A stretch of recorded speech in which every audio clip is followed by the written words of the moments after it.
Good afternoon mga bossing. Dagdag kaalaman lang po mga bossing. Ito po yung drill mga bossing. Dagdag kaalaman po natin mga bossing. Dito po mga bossing.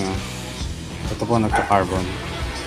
Madalas po nangyayari yung mga bossing pag nag-drill tayo, bigla na lang mamamatay.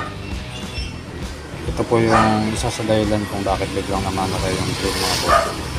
Kung okay pa yung carbon mga bossing, tignan niyo po ito, nagka-carbon. Linisin niyo lang po yan mga bossing. Kahit anong liha na nasa 1,000 plus mga bossing. 1,000 plus yung grip po ng liha mga bossing. Para hindi niyo na po, kahit hindi niyo na po tanggalin dyan mga bossing, hindi malilinis na po yan.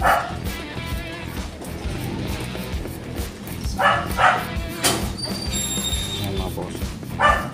Maraming salamat mga bossing.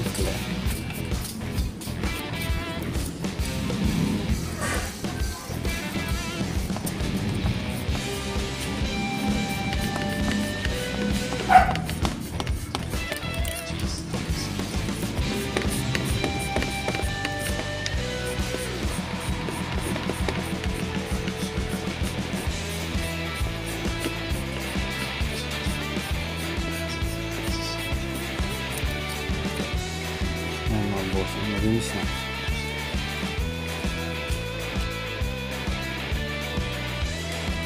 Yan, malinis na mga bossing. Madalas po nangyari yan sa grinder o sa drill mga bossing. Pag nag-block na po ito, madalas po yan. Nag-i-stop po yung drill nyo kapag ginagamit. Gagawin nyo lang mga bossing, lilinisin nyo lang yan. Isa yung sa dahilan kung bakit namamatay.